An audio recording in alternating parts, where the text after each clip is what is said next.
Hello, ladies and gentlemen. Welcome to another interesting session in social psychology.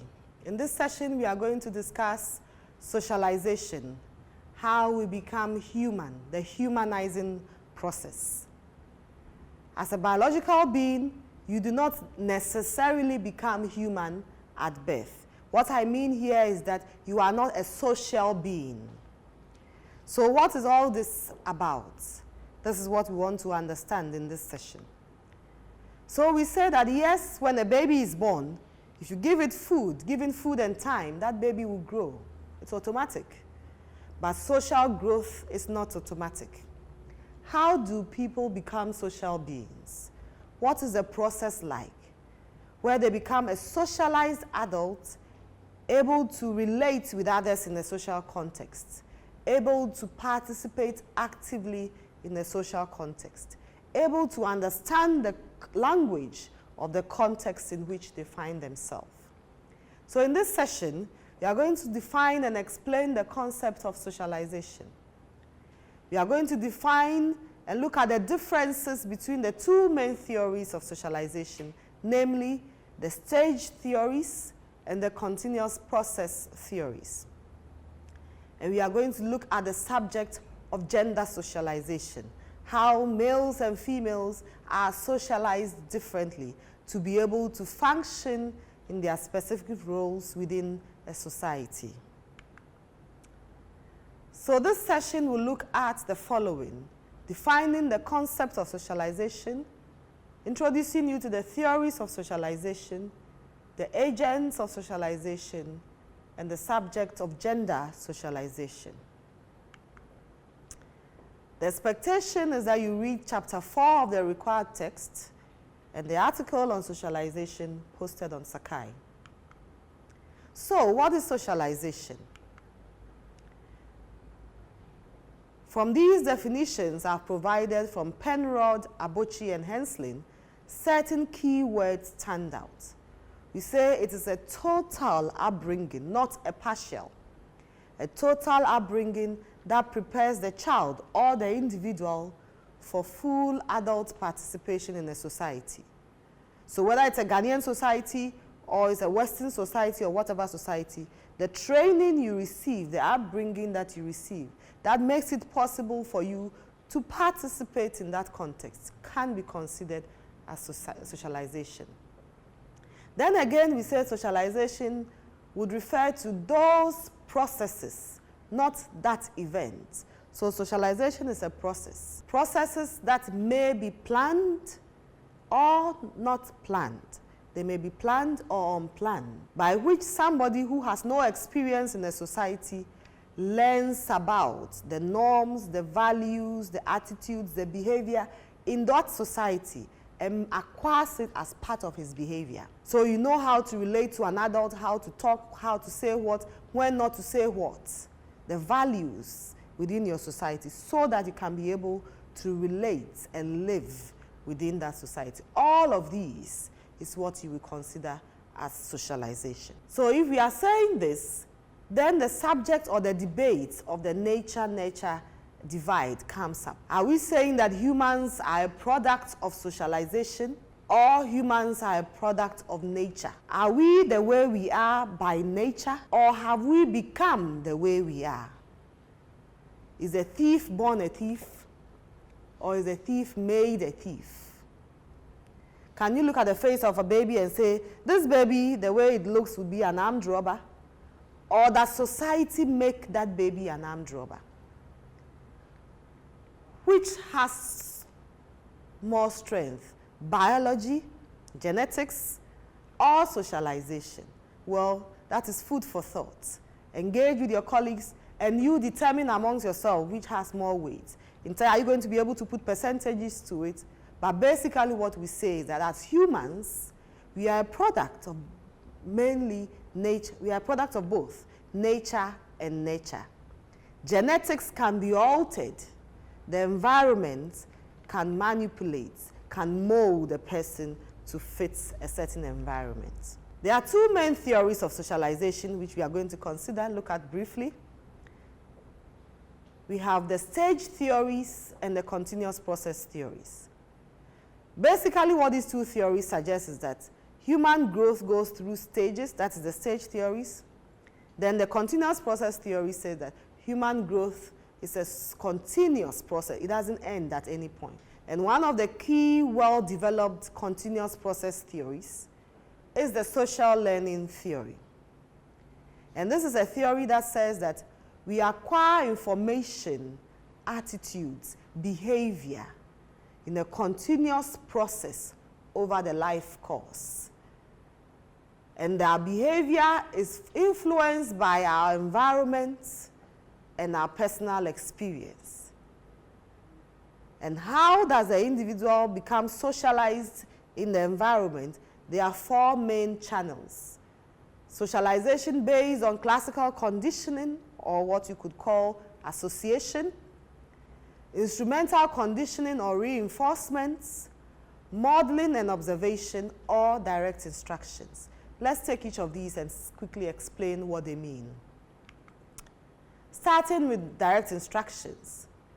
What you are and what we all are or become is a culmination of the many instructions we have received over our lives.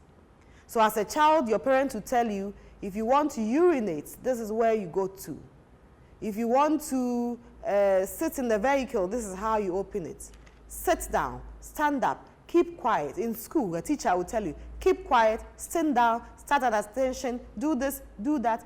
The direct instructions that we have received over the years ultimately become part of our behavior. It molds what we become.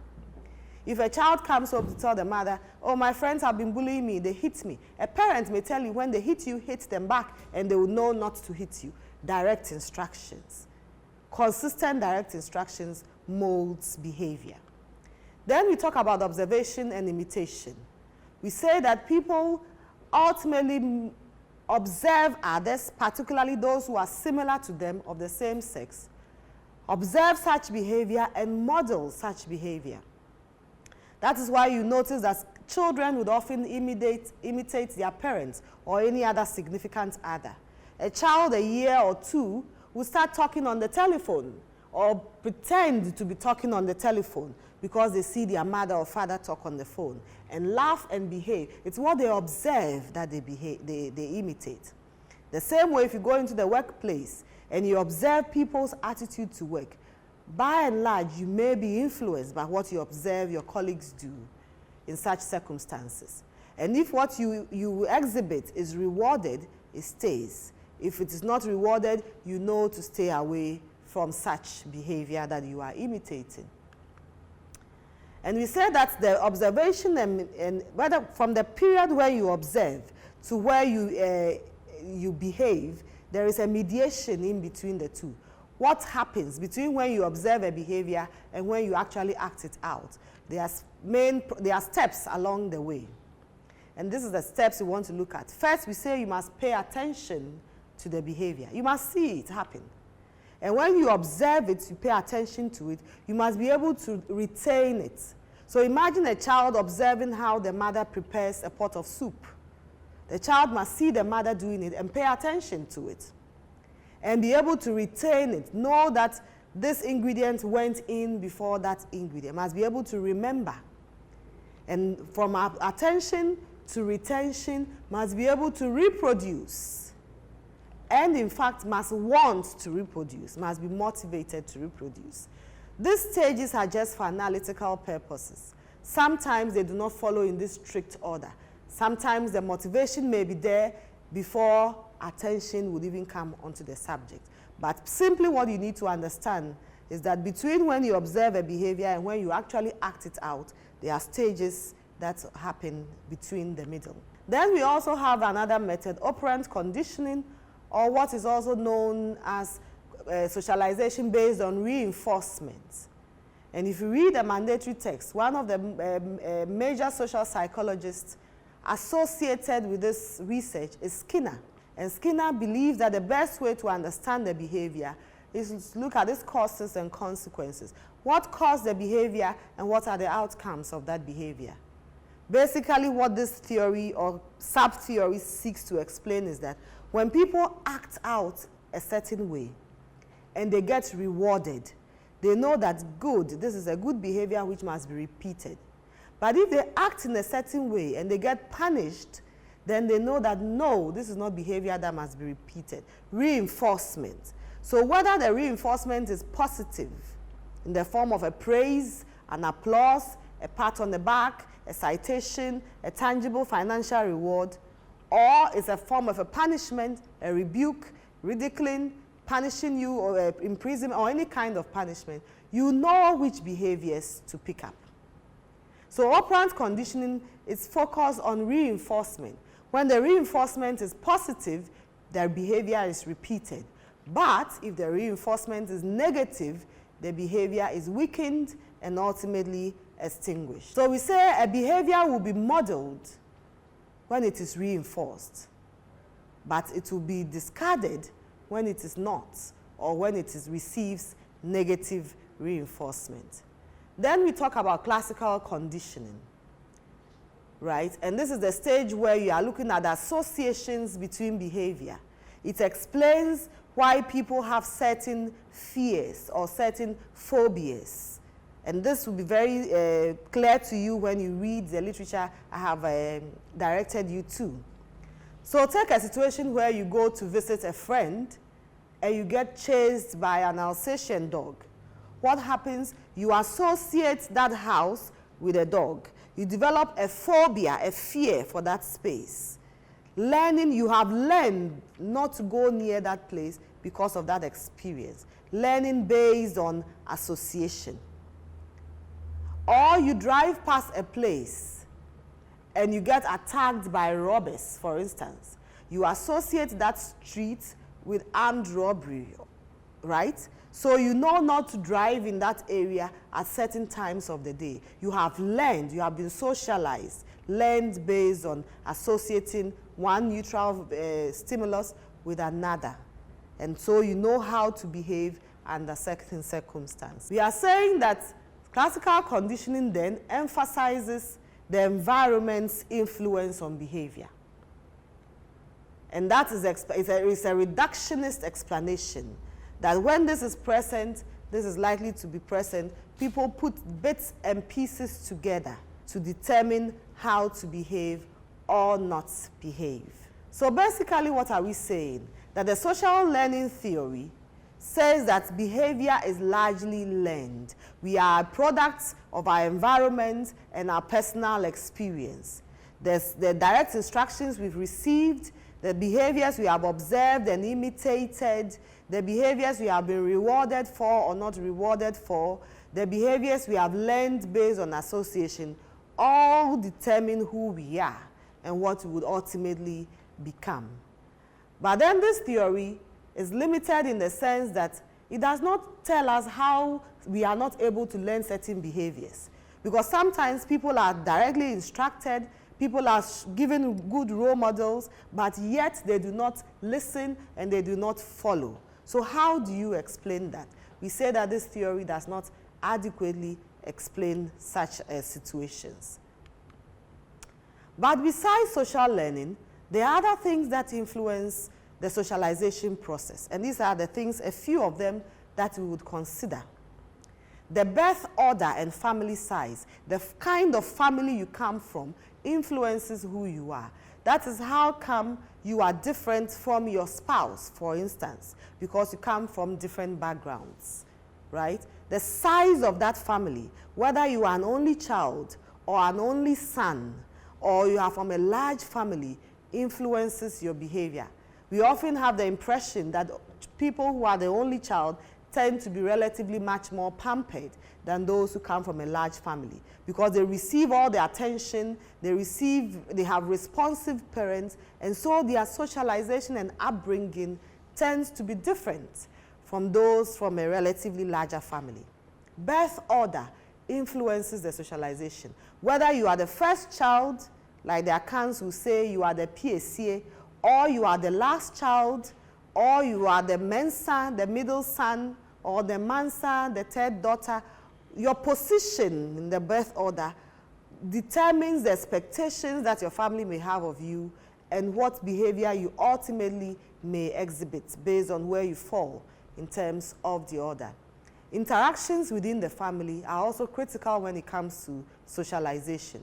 Whether there is a father or there is a mother, your interactions with your siblings, your interactions with step-parents, extended family, even house helps, all of these influence who you become. For instance, the life in a dual family home will not be same as life in a single parent home. Where there is both father and mother, the conditions may be different from where there is only mother or only father. The experiences will be varied. When you have older siblings as compared to when you have younger siblings, all of these influence your worldview of life and how you ultimately behave. Interactions from outside the family are also crucial. How you behave is a result of the socialization you have received from the school.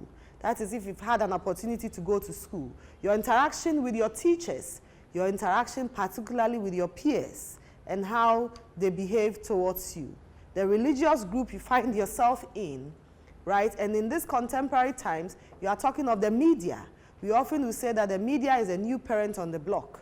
There are situations where many parents have left children to just watch television all day and are exposed to all kinds of behavior and learning all kinds of behavior. Social media, all of the influences in the environment ultimately influence how people think, how they feel, and how they behave and relate with others in a social context. I've asked that you critically evaluate the social learning theory. What are the positives of this theory? How does this theory help to explain your own behavior as well as the behavior of other persons? Then we talk about gender socialization. How do you know you are a male and you are female and you should act as male or female? As the Akans say, Oba diye, you are supposed to act this way. As for a woman, you should act this way. As for a man, you should act this way.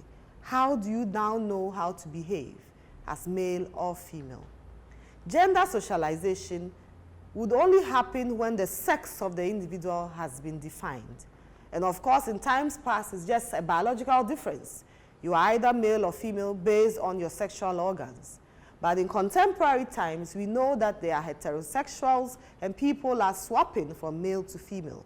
So when sex is identified or defined, then you can talk about gender socialization. So we say that yes, biology determines sex, but it is not the sole determinant. In the situation where we have hermaphrodite, ambiguous sex, the person has both the male and the female sex organ, or where individuals choose to change their sex to become transsexuals, right? So once sexual identification is made, then gender role socialization can start. So at home, your parents will tell you, as a girl, this is how you should carry yourself. This is what is expected of you. As a boy, this is how you should carry yourself. And this is what is expected of you. Note that we define socialization as conscious or unconscious, planned or unplanned. So sometimes in the process of gender socialization, these may not be planned. For instance, if you want to give a girl a present, you probably are thinking something pink. If you want to give a boy a present, you perhaps are thinking something blue. Where does all of these come from? Over time and experience, we've come to associate certain roles with girls or men or women and certain roles with men, right? So it's all accumulation of how girls are instructed to behave or boys are instructed to behave, how girls are rewarded or not rewarded. So for instance, if you're a girl and you go playing football, we call you a tomboy because the expectation is that you should not act that way. As a girl, you should be quite soft, you should be quite feminine in your behavior. Then we say that sex roles are also learned through modeling and observation. Girls observe their mothers, boys observe their fathers, or any other persons in that regard. Then I talked about the stage theories of socialization. There are those group of theorists who believe that socialization goes through stages. And it's only when the person has achieved or learned what he or she should learn at a stage that he or she is able to progress to the next stage. And one of the classic, well-developed theories, stage theories, is the Erickson's theory of psychosocial stages. Erickson says that socialization goes through 8 stages. From the infancy stage, from the age of birth to just under 2 years is considered the infancy stage. And the psychosocial skill the individual needs to learn at this point is hope. And when that is achieved, then the child, like the progression through school, will progress to stage 2, the early childhood stage, where the child learns self-control, free choice, and will. So you notice that children between 2 and 3 years will now start telling you, I want to feed myself, I want to lace my shoes myself, I want to dress myself, I want to bathe for myself. Learning to choose, learning self-control at that age. Then from that stage, we move on to the play stage. The play stage is when children are exploring their environment, developing initiative, being able to start and do things for themselves, even when they get it wrong. Having some purpose, they don't allow you to do things for them. Then Erickson says that from the play stage, you go to the school age or the school age or stage. And at this point, the child is introduced to school. In Ghana, we would say that is from age 3 and above when children start preschool. And they develop a sense of industry and competence. I don't know if you've seen any of such children at that age, the excitement with which they go to school, as if they have achieved something, the way they look forward to school at that stage. Then we talk of adolescence, right? Where young children move from being infants to children, adolescents. And the psychosocial skill that it needs at this stage is fidelity. How to be truthful as in their relationships with others. From adolescence, people move to young adulthood. In young adulthood, the main skill that people need to learn at this stage is how to fall in love, how to enter relationships, how to maintain relationships, and how to fall out of relationships, how to manage breakups. Then we have maturity, where now your concern is not only with your interests, but you are concerned about others. The age at which you perhaps marry, and you are concerned about your spouse and your children and other people's well-being apart from your own. Then we come to old age, where the psychosocial skill you have at this stage is wisdom. This is very beautiful on paper, and perhaps you can see yourself having gone through these stages that we have discussed. But in the practical sense, people may not necessarily go through these stages. There are children who, by this theory, should be at the school age. But look around us, there are many children who are not in school. There are children who at the school age are already matured, taking care of younger siblings, and do not have that school age or play age as it should be according to the theory. So basically, what am I seeking to say? This is a theory, but sometimes it does not follow in that particular pattern as we have seen. What's important to note is that, yes, there is a school of thought that socialization can go through stages, and these are some of the identifiable stages. So what have we sought to learn in this session? In this session, I introduced you to the subject of socialization. I'm telling you, or I told you, that it is not automatic.